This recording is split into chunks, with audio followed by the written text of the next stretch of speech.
Hello, welcome to this motherfucker ship. Let's disassemble this Smith and Wesson Model 19. There's a review on the channel for the El Paso saddlery holster. Check that out. Let's make this pig safe.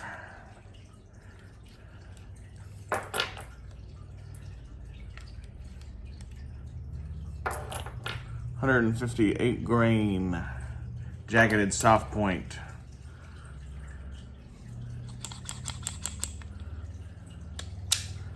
All right, let's get rid of the holster. All right, sir. Let's get to the side plate. Get to the grip.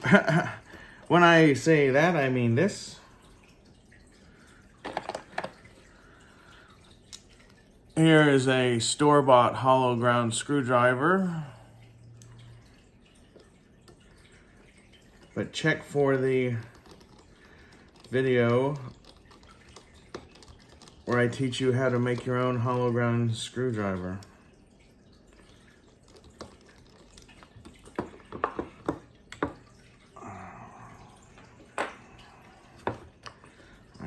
Grip is out. Smith and Wesson, unless you have a really old Smith and Wesson, you have three. This is an old one because it doesn't have a lock on it right here. Most people, a new one, have a little round thing right here that says, I don't know what it says, lock or safe or something, I don't know. But this is pre that. But anyway, look. There's 3 screws, okay? The 2 screws in the front, the tops of them are domed. This screw, the rearmost screw, the top of it is flat. And that's because most all Smith and Wesson grips now cover that screw. In the old days, in the old days, the grip set inside of this curve. Okay, and y'all have seen this gun with different grips on it that had that. But so anyway, the other day somebody asked me, they said, why is that screw flat? And I said, every Smith and Wesson that's ever fucking made, the screw's flat right there. So anyway, make sure you have your little magnetic thing. I'm looking at the 6 bullets, but we're gonna check it again. Start wherever you want.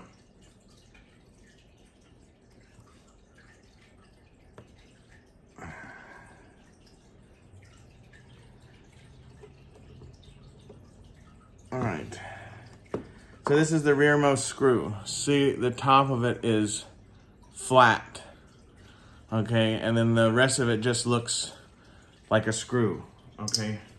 And I'm showing you the rest of it because that will mean something here in a minute. Let me shine a little more light on the subject here, ladies and gents. Put my glasses up on top of my head. It doesn't help that I'm casting my own shadow with my hand onto my work from this light. But I'm limited in the space I have to film this and work it. So I'm gonna try to, okay, now this screw is the next screw. It is domed on the top and it is a bit longer. It is a bit longer than the other screw, but it is definitely domed on the top. Now, these 2 screws hold the side plate on. This screw holds the side plate on, but it also holds the yoke. It holds the yoke in the gun for the cylinder.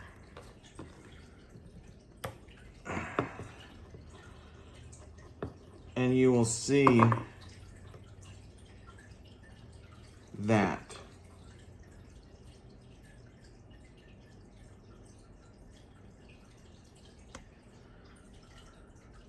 You can see that the screw has quite a bit of screw left after the threads.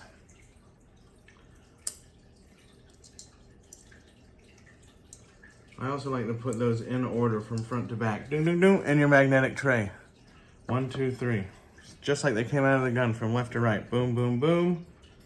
Boom, boom, boom. Just like that. Dig that? And if you're worried about your, look, it says Harbor Freight. So we'll go left like that. Boom, boom, boom. Uh-oh. Now they're all left to right. Just like the words and just like the gun. You can do that. If you, most people, if you take this apart enough, you'll be able to see, you know what screw is what. But if you are worried about it, that's all you gotta do. All right, we're gonna take some tension off of this main spring. K-frames and N-frames have a flat mainspring. Okay, J-frames, which we'll do a J-frame on another video, it has a coil spring.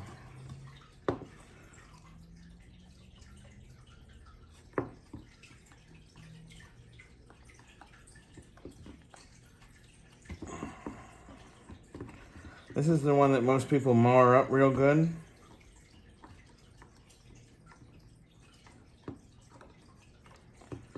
Because it's hard to get. There we go. I'm just gonna leave a little tension on it. You can see it's hard to get in here. Longer screwdriver works for some people, but you're gonna need to choke up on it anyway. So, 1/2 dozen or the other. All right, now here's the secret to the side plate. First of all, we're gonna open the cylinder. And to do this, use the flute. This is how you're taught to do it. The flute in this cylinder, you line that up with the frame of the gun. See the edge of the frame of the gun where that space you see is? You line the flute up with it. Okay? That gives you clearance to pull it right out without scratching anything. When you put it back, it's the same way, okay? You line that. This is called the yoke and the crane. You line that up with your flute and you can put it right back on there without having to scratch anything. See? And then once it's in there, it'll turn. And that screw you took out, that's what holds that in there. That screw goes into this recess right here, that notch. All right. I'm gonna take this opportunity to say, hey, shout out to Captain Spaulding. Happy birthday, motherfucker. From the coffin builders and the grave diggers and all the caretakers. Happy birthday from the local 760, motherfucker. Have a spooky birthday. We love you. All right, so you got the cylinder out. You got everything out. The next thing you're going to need is a hard. Here you go. You can use a screwdriver. You can use a long-handled screwdriver. I like to use a piece of wood. Okay, you're gonna hold lightly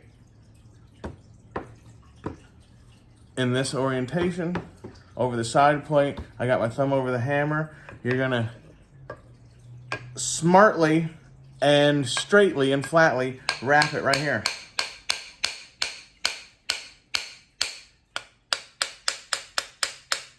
And you can see that side plate lifting up. See that?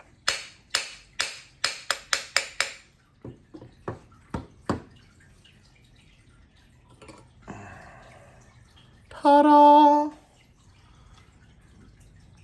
Now, you can put your side plate in your pan, left to right, and now the screws are oriented as such. All right. Now, Let's just do a basic disassembly. We're gonna look at this. We're gonna polish a part or two. And then we'll call that a video, and then we'll put it back together. We'll lube it up and put it back together in the next video. What do y'all think of that? All right, so this is what you're looking at once you're inside that pig, okay? I don't know how good this video really is gonna be for people. This is what you're looking at, okay? First thing you're gonna remove is the flag. Sometime in the 40s, the story goes, somebody dropped their Smith and Wesson and it went off, and so they added this piece. This is the flag. Okay. Let's see, we're gonna finish taking the tension off of the mainspring.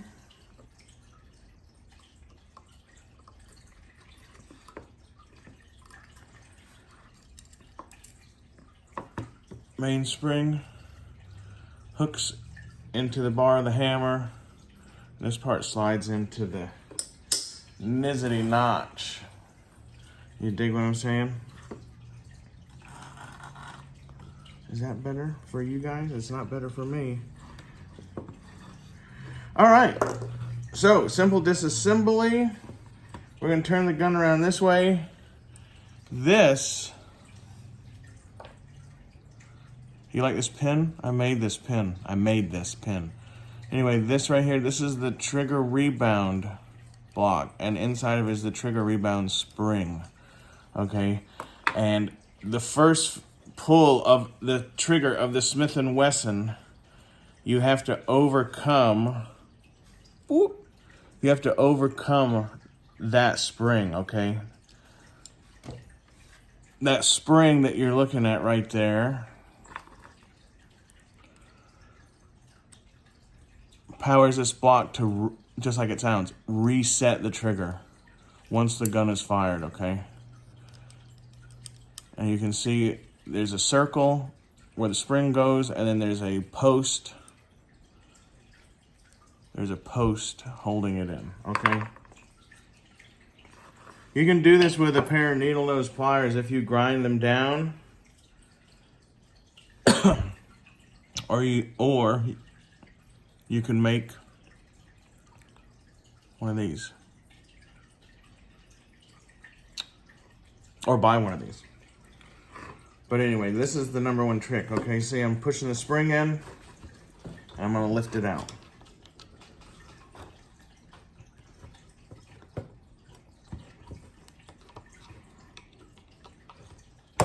Okay. So that's your first boop boop. And you need to have something like this. Like I said, you can make this fairly easily out of a pair of needle nose pliers. Or if you have a hacksaw, you can just make one. Remember that one of the safety features of a Smith and Wesson is that the cylinder has to be closed for this block. See this block right there moving back here? That block is blocking the hammer, okay? So you either need to take, and I'll show it to you after I take this hammer out.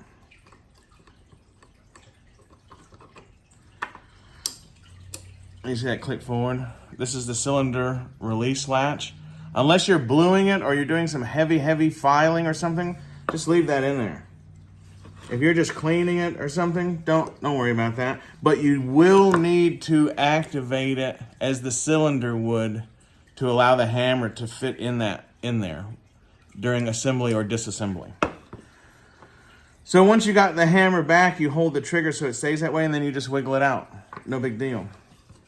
This is the pawl. I don't think that's the proper word. I think that's the Ruger word for it. But you need to pull that out of the slot. I'll show you the slot.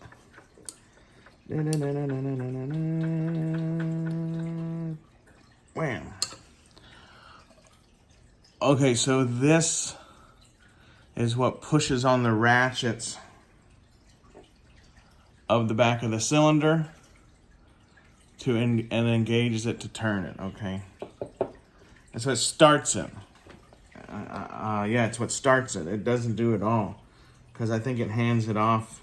It hands it off from the top to the side. I think. Oh, I don't want to talk. I shouldn't talk turns out of school. I can never remember. But Colts and Rugers and Smith and Wessons are all slightly different on how they do work. Whether they time off the front, the top, or the side. And I can just never remember. If it's out of timing, man, you need to send it to my friend Buckshot John. Anyway, okay, so look. Everything's out. This is the cylinder latch. Okay? Again, I feel like it's just like this. Unless you're doing rebluing or you're really doing some crazy shit, just leave those parts in there. Okay? So there you go. You have a fully disassembled Smith and Wesson K-frame. All right. Now, we're only 16 minutes in. The first thing I am going to do, I do want to show y'all back to this cylinder, or to the trigger rebound block. Okay, let's take this spring out. That sits in the gun like so, okay? That's how it sits. And when the trigger is pulled, this is the first thing that it has to overcome. Can you see what I'm saying? That's the first thing it has to overcome, is that block. Okay? So to make one of the first steps to making a Smith and Wesson trigger feel oh so good is this block. Okay? Now the block sits in the gun this way. All right? Oh, block sits in the gun this way. The slot goes to the pin, and there's a little titty in the front of that we'll see in the next video that goes into that. You see that? Now the easiest thing to do is to put this pig on a nice white stone. Let's see. I think this one is finer. I got a finer one right here. Put that pig on that stone. Make sure to keep it flat. Even pressure. I like to go both ways on this particular piece because it goes both ways in the gun. If you're trying to polish metal to make it shine, you wanna stay in one direction. You know, if you have if you're sharpening a blade, you know, you'll usually want to stay in one direction, or at least toward the end. You know, as far as whetstone work, you know. On a note about sharpening, you know, the old people where I'm from, if this knife is made for, people will have bags, 2 bags, and their knives will be separated into 2 different things. One for meat, one for fish. And if it's for, I can't remember now because I don't do it, but one, they only sharpen going like this. Then the other one, they sharpen going like this.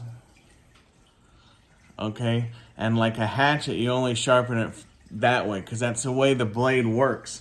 Anyway, that's how it is out where I'm from, and so, but it's the same thing with metal. It's the same thing with metal.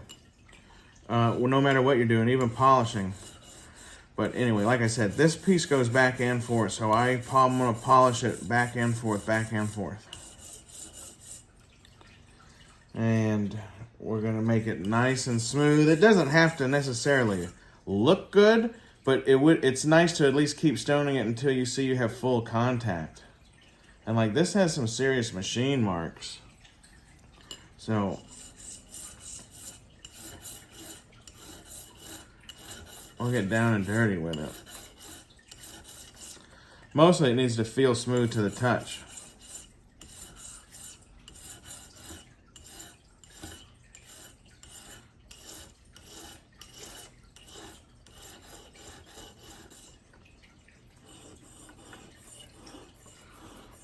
Switch hands. turn it upside down. I do all that just so if you are pushing unevenly in any way, you kind of make up for it. You know?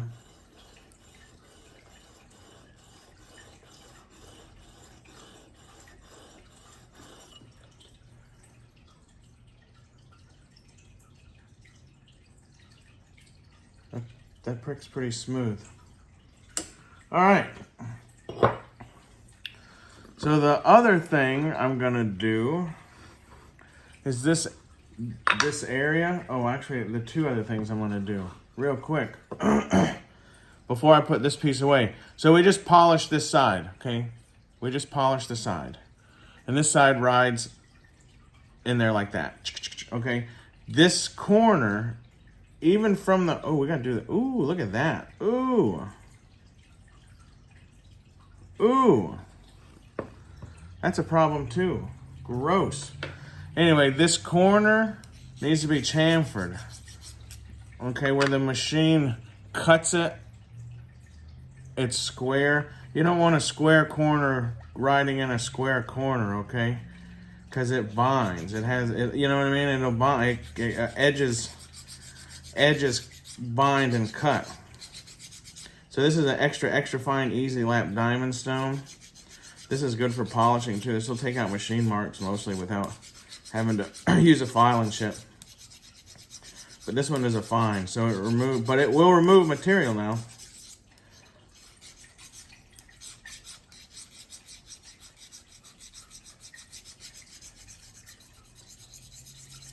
So you just want to chamfer that corner.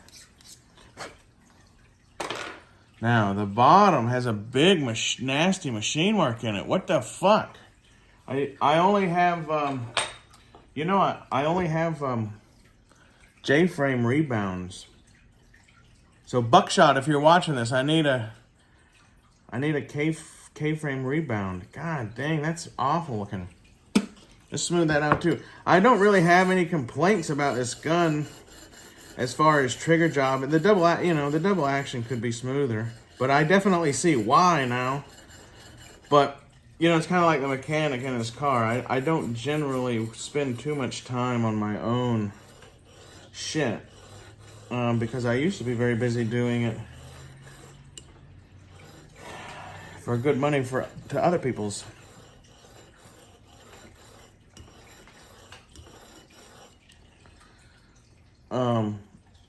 Wow. Yeah. If this was somebody else's, I would employ them. Please give me the money to replace this. But I would replace it with a used old part. I would not replace it with a new factory one, because new factory ones this is still better than a new factory part. Because the new factory parts are MIM'd, metal injected mold, whatever the fuck. And that's garbage. It's garbage. You want these old ones that are machined. Oh, and we'll blast all this with carb cleaner to put it back in there to make sure there's no grit or anything stuck on any of this. Wow, that is fucking awful. We don't want to take too much off because we can't change the height that much. We're just trying to smooth it out.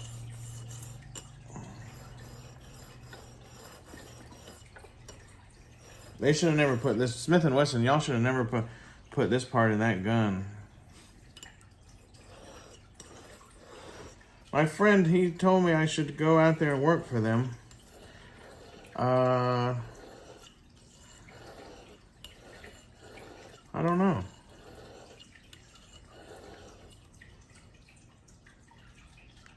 All right, we're gonna have to stop there because I don't want to take too much dimension off.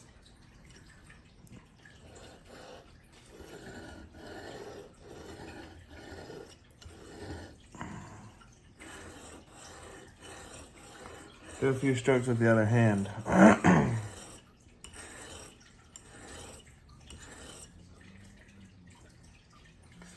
All right.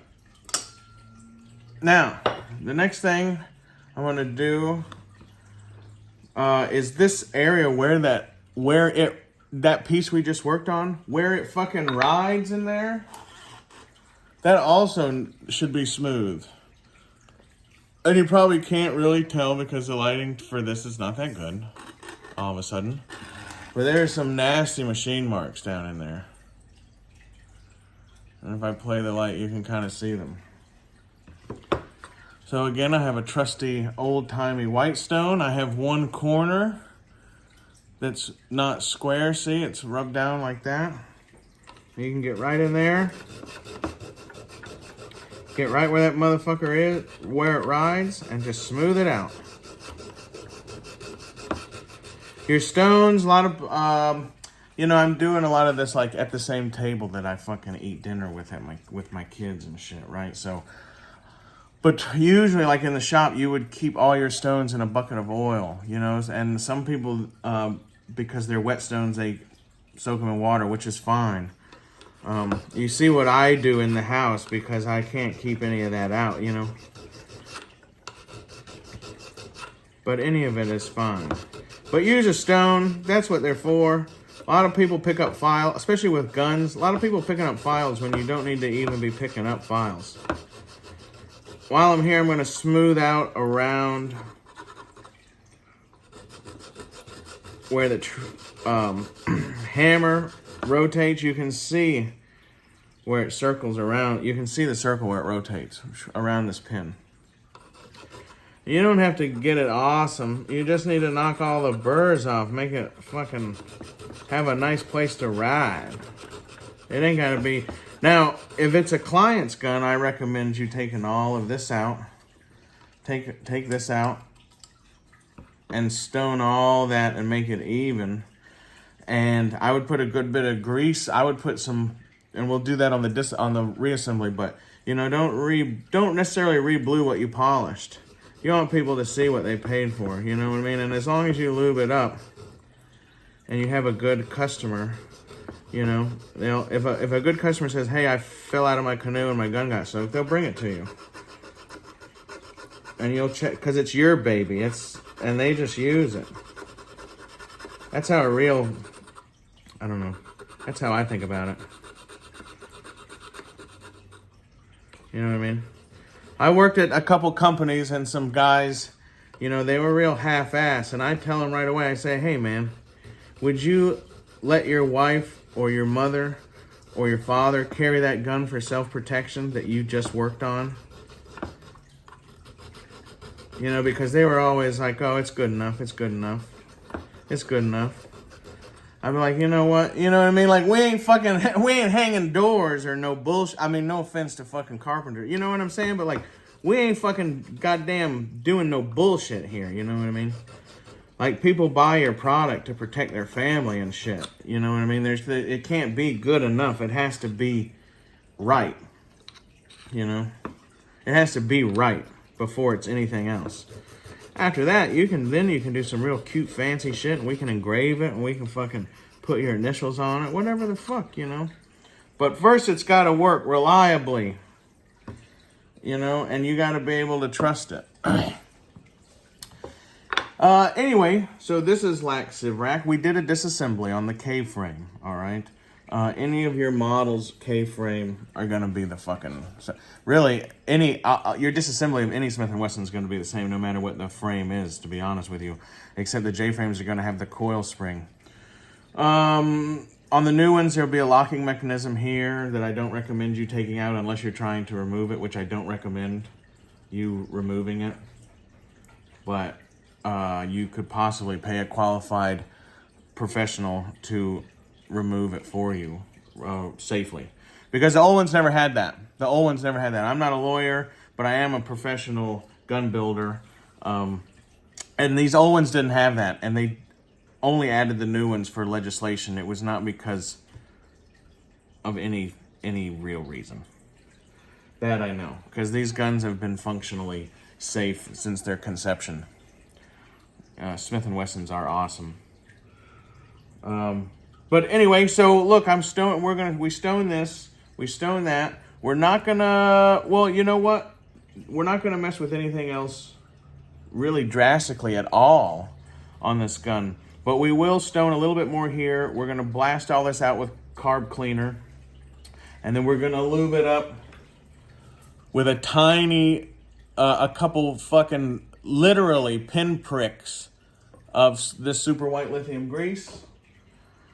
And then we're gonna reassemble it for everybody. But we'll do that in the next video. So hey, this has been Lac Sivrak. We appreciate you. I can do 2,400 strokes per minute. So don't be scared, but don't be coming round if you ain't ready. Anyway, happy birthday, Captain Spaulding. I hope you and She Snacks are doing delectably. And we'll see everybody on down the trail, I guess. Look for the next video for reassembly. We're gonna do these just like the 1911. All right, we'll see you on down the trail. Anabasi.